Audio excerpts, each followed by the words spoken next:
प्रिय दोस्तों, नमस्कार। मन बार बार नीचे की ओर आता है। मन का स्वभाव ये, मन का नेचर है बार बार नीचे की ओर आना। नीचे का मतलब क्या? ऊर्जा का जो एनर्जी है, नीचे की ओर आने का मतलब काम, क्रोध, लोभ, मोह, अहंकार, राग, द्वेष, इन सब में मन का लौट के आ जाना, बार बार इनमें ही आना, उसी चक्कर में एक ही साइकिल में बार बार घूमना, ये नीचे आना है मन का। मन के तल का ऊपर उठना, चेतना के तल का ऊपर उठना, कॉन्शियसनेस का ऊपर उठना, ये सबसे ज़्यादा ज़रूरी है, क्योंकि तभी आप वास्तविक आनंद को पा सकते हैं। तो कैसे हम मन को कैसे ऊपर की ओर ले जाएं? क्यों ज़रूरी है ऊपर की ओर ले जाए? एक बार की बात है, महात्मा तुलसीदास का नाम हम सभी ने सुना ही होगा। रामचरितमानस उनके द्वारा रची गई। वे एक बार बैठे हुए थे। दो व्यक्ति उनके पास आते हैं और वे ये कहते हैं कि आपको मैं ये देखता हूँ, तुलसीदास जी से कहते हैं कि मैं आपको देखता हूँ, आप तो केवल बैठे ही रहते हैं, आपको और कुछ काम नहीं। आपके धन की व्यवस्था हो जाती, सारी व्यवस्थाएं हो जाती हैं, आपका खर्च वगैरह सब बढ़िया चलता है, आप बैठे रहते हैं। हमें यहाँ पूरे दिन काम करते हैं तो भी हमारे पास धन पर्याप्त नहीं हो पाता, हमें कमी कोई ना कोई बनी ही रहती है। तुलसीदास जी बोले, आज से तुम्हें कोई काम करना नहीं पड़ेगा, तुम बस यहाँ बैठ जाओ, मेरी तरह ये माला लेके मैं जैसे बैठा हूँ वैसे ही तुम बैठो, कुछ नहीं करना तुम्हें, और मैं तुम्हें प्रतिदिन 5 रुपये, उस समय की बात है, प्रतिदिन 5 रुपये दूंगा।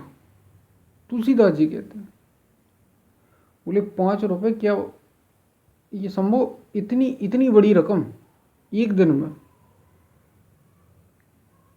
बोले बिल्कुल, 5 रुपये मैं तुम्हें देता हूँ, तुम दोनों लोगों को इसे आपस में बांट लेना, मतलब एक आदमी के लिए 2.5 रुपये। ये उस समय की बात है, सन 1500-1600 की बात है, उस समय की बात है। आपस में तुम 5 रुपये बांट लेना, 2.5 रुपये एक व्यक्ति को। ये उनके लिए 1 महीने से भी ज़्यादा का था, 3-4 महीने का एक साथ एक दिन में दे रहे थे। बस तुम्हें एक ही काम करना है, यहाँ बैठना और ये माला को घुमाते रहना। ये दोनों बड़े खुश हुए, बोला ये तो बहुत ही अच्छी बात है, 10 जगह घूमने से अच्छा है। रोज काम ढूंढना पड़ता है, इतनी मेहनत करनी पड़ती और हमारा पूरा नहीं होता, और 2.5 रुपये एक दिन में एक व्यक्ति को मिल रहा है। इससे बड़ी बात क्या हो सकती? माला ही तो घुमाना है, तुम्हें कुछ नहीं करना है, नहाना है और बैठ जाना है। सुबह से समय, भोजन के समय भोजन भी मिलेगा, वो सब यहीं से मिलेगा। वे लोग लग गए, 1 दिन, 2 दिन, 3 दिन, चौथे दिन उनकी वे चौथे और 5वें दिन उनकी हालत खराब होने लगी। वे बोले महाराज, तुलसीदास जी के पास जाकर बोले, महाराज आप हमसे कुछ भी करवा लो, पूरा मकान बनवा लो, मकान गिर के फिर से हम बना देंगे, खेती करवा लीजिए, जो काम करवाना आप चाहते हो वो करवा लो, लेकिन ये एक जगह बैठ के हम ये काम नहीं कर सकते। हम अपने परिवार से ही नहीं मिल पा रहे, हमें अपने परिवार का तो पता चले घर में क्या हो रहा है, हमारे बच्चे का क्या हुआ, हमारे पिताजी क्या कर रहे हैं, हमारी पत्नी क्या कर रही है। क्योंकि तुलसीदास जी ने पहले ही कह दिया था कि तुम्हें यहीं बैठना है और कहीं नहीं जाना है, हम तुम्हें 2.5 रुपये देंगे और तुम अपने परिवार को भिजवा देना, लेकिन तुम्हें केवल यहीं बैठना और कुछ नहीं करना है। 5 दिन में तो हालत खराब हो गई। कारण क्या था? मन परेशान करने लगा, अकेला रहना ही नहीं जानता वो,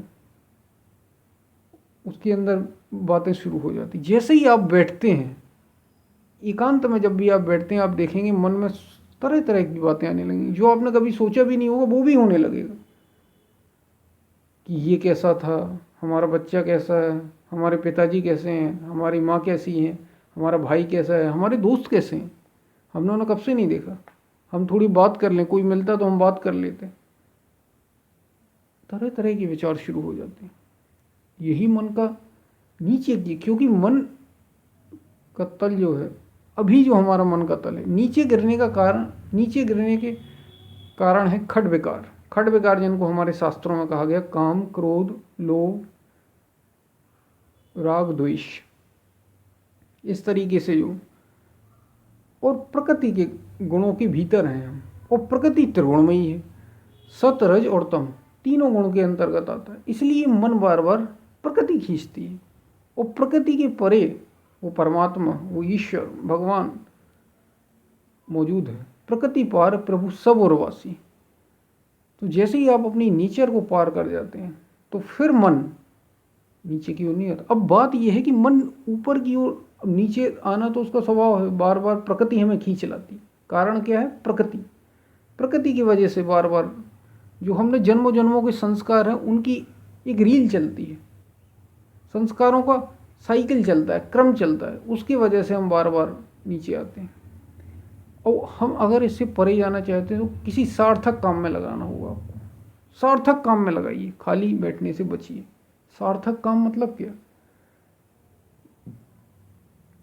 सार्थक काम का मतलब ये नहीं कि आप नौकरी करने लगी, सार्थक काम का मतलब ये नहीं कि आप अपना बिजनेस करने लगी, आप अपनी पढ़ाई करने लगी, ये तो है ही, लेकिन कुछ ऐसा काम सार्थक होना चाहिए जो आपके शरीर और मन के ऊपर का हो, जो आपको जन्म और मृत्यु के परे ले जाए। ऐसा सार्थक काम जो आपकी प्रकृति को ही तोड़ के रख दे, प्रकृति से ऊपर ले जाए आपको, ऐसा सार्थक काम चाहिए। और अगर आप प्रकृति से परे नहीं जा सकते तो फिर मन को रोकना मुश्किल है, क्योंकि मन खाली नहीं बैठ सकता, वो कुछ ना कुछ करेगा, कुछ ना कुछ मन को चाहिए ही। तो ऐसी चीज़ संतों ने, ऐसी चीज़ मन को पकड़ाई, ऐसी चीज़ उनने ढूंढी, सांस से जोड़ दिया, सांसों पर लग जाए। जैसे ही आप खाली होते हैं और कोई भी एक नाम जो आपको उस परमात्मा की याद कराए, ईश्वर की याद कराए, भगवान की याद कराए, अस्तित्व का बोध कराए, ऐसा कोई एक पवित्र नाम। गीता में भगवान श्री कृष्ण अर्जुन से कहते हैं प्रणव, ओम का जाप कर। आप भगवान शिव ने राम का जाप किया, राम राम राम, शिव शिव शिव, ओम ओम। तो इसको करना के सांसों में इसको ढाल दीजिए, अपनी सांसों में। सांस जाए तो रा, सांस बाहर आए तो माँ, सांस भीतर जाए तो जैसे आप शिव जपते हैं तो शी व, शी व, शी व। ओम जपते हैं तो ओ म, ओ म, ओ म। श्वास भीतर जाए तो ओ, श्वास बाहर जाए तो म। पहले तो श्वास को बैठ जाइए खाली शांति से और देखिए केवल श्वास कब भीतर आ रही है, कितनी देर रुक रही है और कब बाहर जा रही है। श्वास जैसे आ रही है, जैसे टकरा रही है, उसको देखिए, और फिर भीतर आए तो नाम और बाहर जाए तो नाम। ये ऐसा काम है जो कभी रुकेगा। श्वास आपकी कभी बंद नहीं होने वाली जब तक आप जीवित हैं शरीर में। ऐसा काम ढूंढा संतों ने। यही सार्थक काम है जो आपको प्रकृति से परे ले जा सकता है, क्योंकि ये रात दिन चलने वाला काम। ये आपको अवेयर करता है, सजगता लाता है आपके भीतर। आप जागरूक रहेंगे कि मेरे भीतर चल क्या रहा है, सजग। अभी तो हम जो भी करते हैं बाहर के काम, उनमें हम भीतर क्या चल रहा है इस पर ध्यान ही नहीं देते। जो विचार आए बस करने लग जाते हैं। भीतर की ओर मोड़ना है, तब आपके अंदर वो सजगता आएगी, आप जागेंगे। तो प्रिय दोस्तों, श्वास की माला, ये श्वास की माला है। श्वास की माला में सुमरू में तेरा नाम, उसका नाम सुमरने से धीरे धीरे आपके अंदर, और कुछ समय आप श्वासों को देखेंगे फिर ये नाम चलेगा। कुछ समय आप अभ्यास करेंगे फिर ये स्वतः ही जागृत हो जाएगा। छिपा हुआ नाम जागृत होता है, जागृत हो जाती है वो चीज़। जैसे ही आप उसको इस ओर लगाएंगे, प्रकृति से परे लगाएंगे, ये सार्थक आप जब आप इस ऐसे साधना करते हैं तो फिर आप ऊपर उठ जाते हैं। ऊपर उठ जाते हैं आप अपनी प्रकृति से, त्रिगुणमयी प्रकृति से, सत रज और तम की प्रकृति से ऊपर उठ जाते हैं।